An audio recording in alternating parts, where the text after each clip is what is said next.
It is, Ian. Great to see you. How are you? All right, can you hear me all right, yeah? Yeah, hear you perfect. How's things? All right, mate, yeah, not bad. Do you think you can come up with 20 bands or 20 artists for us? Yeah, mate, it's just in in the Northwest alone, there's so many, even like going into North Wales, so many. So Yeah. I picked out the Cheap Thrills because they've just announced, good time, and they've just announced the UK and European tour today. So Yeah. they're going from, I, they're going from I strength from strength, so. yeah, so tell us a little bit about the Cheap Thrills then. Tell us a little bit about So they're a great success story. As I know, Anton and Louis, the main drummer and the singer, probably best, but they come on my radio show when I was doing radio in 2013, and I think they've been going for about a year, maybe 2 years prior to that. So they've been going for a good while. They've done gigs with me in about 4 or 5 different venues, which is good. But their success story is they started doing their own gigs at the Shipping Forecast in town, Yeah. selling it out, which 120 cap, and then just before Christmas they sold out the Olympia. So they've gone from like 120 cap venue to I think it's 3,000, 4,000 cap, 7, 8 years, something like that. And they've got no financial backing, no big label behind them, stuff like that. It's all word of mouth. Yeah. Some of the tunes they brought out are just brilliant, like really good. The last one they did was an EP. One of the main tunes was Calypso Blue, which is just a class tune. But they did a video actually. Some of it was on Crosby Beach as well, and they had one of the actors from that Scouse school program. I can't remember what it's called. It was on like ITV2 or something like that. Mm. But yeah, no, really good band, great lads.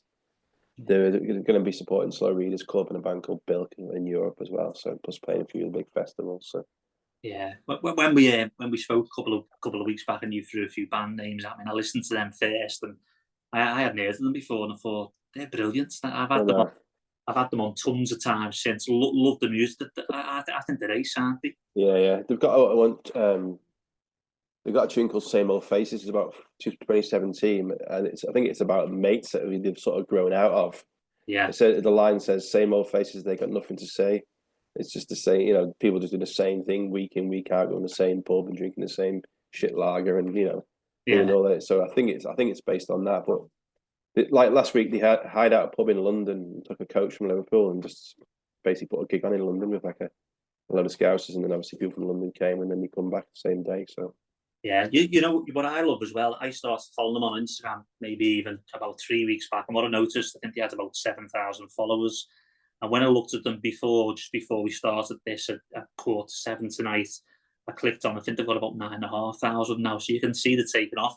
Yeah. The thing what I liked about the recent Instagram post, they've started putting now some of the gigs on there, haven't they, and some of the music and some of the venues like what you've just mentioned, so you can feel them and listen to them. Yeah. What we might even do at the end of this is tag one or two of the songs on, or Paul can maybe do a Spotify link, can't you, Paul, and put some of their songs on for people to listen to and see what they think. I have messaged Louis to say we're featuring him or his band. So yeah, there's so many good bands, mate. I think, did I mention Casino to you? I can't remember. No. Well, don't waste them all on us. Sorry, yeah, no. I've just booked them actually to play at Cash and Frodsham. Have you? End of March, yeah. They're managed just very quickly. They're managed by Ian Brody's son, who is also in the Lightning Seed. So right. Yeah. So it's a massive, to have him on board, because obviously, whenever Lightning Seeds play, they always tend to support them. So tell us about that, where you've booked them. Let's listen to a little bit about that then. So where have you booked them? So Cash 22 in Frodsham, we do the last Thursday of every month there. So we're back on the 27th of Feb and then 27th of March. So 27th of Feb, we got a band called The Memos and Walter Cocays, who's like a singer-songwriter, spoken word. It's always a free entry gig, that one, last Thursday of the month. And then March, we've just confirmed Casino.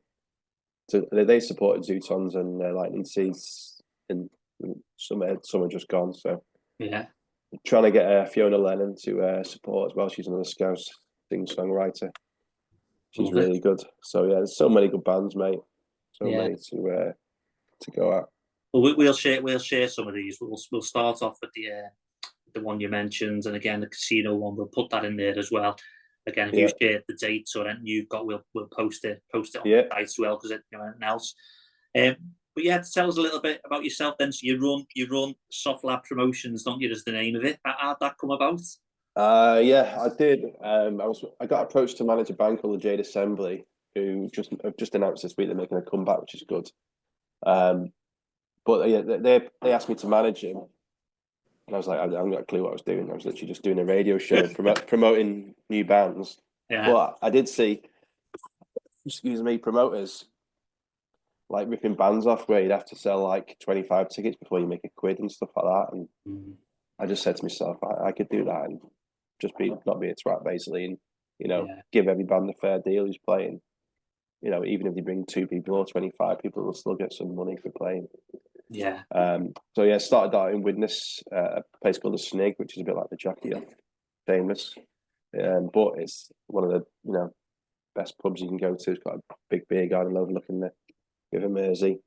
Yeah. Started that in 2017 and then done venues, obviously Liverpool, Frodsham, Winsford, Chester, Warrington. We did a festival in Stoke, done London a couple of times. We did have Beavertown sponsoring us for a few weeks and then the person left, so I was gutted about that. But so always looking for a beer sponsor. Had some good successes with a few bands, really. You like the Northwest Simon Cowell, aren't you? Well, yeah, I wish I was, mate. But you wish you'd had his money. And yeah, I've seen your Instagram as well when I looked as well. You do a lot in Liverpool, don't you? There's Jacaranda. You do. Yeah, we're back at Jacaranda on this week Saturday with a band called Big Wizard. They're like a psychedelic band, so you're both welcome to come down to that. We just do Jacaranda, Cash 22, and then any venues that, like for example, if Cheap Thrills wanted to play a venue out of town, we'd help them with that, like Winsford or Northwich. So yeah, but they're getting too big for small venues now.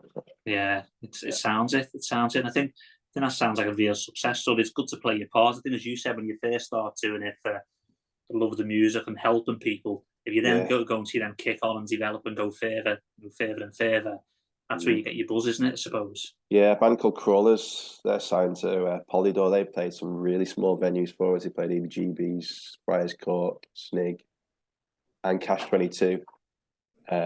And now they're signed to Polydor and playing. They supported Royal Blood this summer. Yeah. So they're massive now. Like they're like a grungy 3-girl and 1-boy band, just done really well. So yeah. And are you open to new bands then? So if people watch this and there's new bands that are just starting out, yeah. Contact. We used to do a lot of debut gigs for bands because a lot of bands don't have any recordings out. They just send us some demos and then.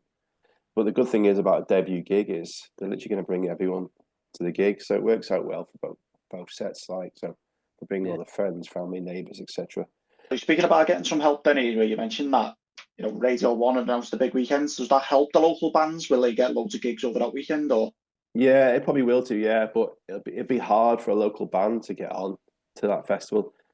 Hopefully, they'll be linked in with a guy called Dave Monks who does BBC Introducing in Liverpool. And to be fair, he's helped some of my bands over the years. Like, so I'm hoping they're going to have a local band stage. But obviously, Sound City is the main sort of grassroots festival in Liverpool. A few of my bands have played there over the year, but they have like 500 bands probably applying. I noticed on the big weekend they've done it at the best weekends ever. Last game of the season, Liverpool at home. So it could be carnage in town anyway. So yeah, you never know. All the boozers in town will be chockers. Hopefully there'll be a few gigs to play for the bands. Yeah, exactly, mate. Hopefully, mate. Yeah, Sam Fender's on. I'm hoping to get tickets myself. Like so, but yeah, he's another prime example of just someone who's done really well. He's just a working class lad. His first guitar was paid for when his granddad passed away. He got 800 quid left by his granddad. Bought a guitar and started playing it, and selling out St James's Park now. So. He's not some sort of like Brit school posho like that. Mum and dad have paid for everything. He just worked his way up. So fair play to him. Yeah, love it. And going back to the footy, I noticed again mainly for your posting, your Liverpool supporter, and is it Witten as well? Witten Albion, mate. Yeah, it's a long story, mate. I've got a question for you. Yeah. What do you prefer, Liverpool or watching Witten? Do you know what? That's a very good question, mate. Because I average about 2 or 3 Liverpool games a season. Because as you know, it's impossible to get tickets. But we went to the Accrington Stanley game and we went to the Lille game, But we went to me and my lad went to the Accrington Stanley game. We had that Rio Nguba starting, and there was this guy next to us. He's an absolute twat. Basically, he was like slating this 16-year-old kid because he didn't have a shot. He like skinned about 3 players and like sort of like almost shit himself. Didn't know what to do. He's like, "Oh, you fucking shit house!" And I'm like, "Well, you're 16, mate. You know what I mean? Fucking leave me alone." He's playing against fucking Accrington Stanley. But if I was Albion, I stood next to a bellend, I could just move. Yeah. Whereas I'm in the pub, I can't move. You know what I mean? So, but I went to a game last night at Witten. We got beat 1-0. It was a shit game, but for like 90 minutes, I was just having a fucking laugh with my mates. So yeah, have a beer as well, can't you? have Nice, a beer. easy. Fucking my lungs were fucking hurting that much. One of my mates is just an absolute nutter. We've got like a fan who's just always off his tits, like just becoming like the Witten Albion Bears, and it's just a total mix of people like you wouldn't normally socialise with, but for 90 minutes on a Saturday and a Tuesday, they're your best mates. So Yeah. if you said to me, this is going to be a controversial, but if you said to me Witten or Liverpool win the league, I'd probably have to say Witten, to be honest. Would you? I know, even though I've supported Liverpool since I was about 4 or 5 years old, I've been going Albion since I was about 14. Yeah. But I can go and talk to the players after the game. I'm friends with the chairman. Yeah. So that's the difference, mate. It's interesting, man. The reason why I asked that question is I don't really go to the game that much. I'll go a couple of games a season, if that. And even lately, it's not been the case. Paul's got a season ticket. 1 or 2 of the other lads that come on here. Danny, who's going to be picking some teams for us. He's got a season ticket. Chris, who's in Spain or somewhere at the moment. Like, what's his name? Michael Palin, as if he and you travel a lot. Judith Chalmers, more like. Judith Chalmers. So either way, they're all season ticket holders. But listen, when I listen to these talking as well, there's a bit of disinterest at the moment, isn't it, in Liverpool and watching the matches? Honestly, mate, it is just. All my Evertonian mates are like, "Oh, it's just a tourist club." And the thing is, we are a tourist club because, we want people to spend 200 quid in the club shop, and they don't want people like me who buy a program and that's it and a coffee. They don't want the normal supporters like. It was absolute rigmarole trying to get a ticket. I was lucky to get Champions League, and me and my lad went. But the sort of like thing you have to do to like register your fan card and get that NFC pass and and you have to have it on your phone as a wallet and all that and stuff. Yeah. Whereas Albion, I can just go and pay me 12 quid, and my son gets a pre-season ticket. Some of the best moments. So we went to Trafford away last week, a couple of weeks ago. Brilliant, 1-2-1 last minute free kick, top bin. It was like, celebrated like we just won the league, but that was our 6th win on the bounce. Yeah. But so it means the world to me, like, so it's, been going for like almost 30 years now. They are good, the lower league games. I went to Southport in August and I had a real good day there. Yeah. Nice sunny day. You can have a pint on the side and whatnot. Went to Bootle a couple of months back, and then we're going to Prescott, just doing a bit of a tour, like the local grounds and stuff. And as you say, the atmosphere is great. You're just there, you're having a laugh. And to be fair, the football's a decent standard, as you say, and it's really good standard. It is, mate. A lot of you'll find in non-league, a lot of players have been with football league clubs. And for people that want to give you a follow and listen to new music as well, it's Soft Lad Promotions, isn't it? Yeah. So just at Soft Lad promos on everything. Yeah. So yeah.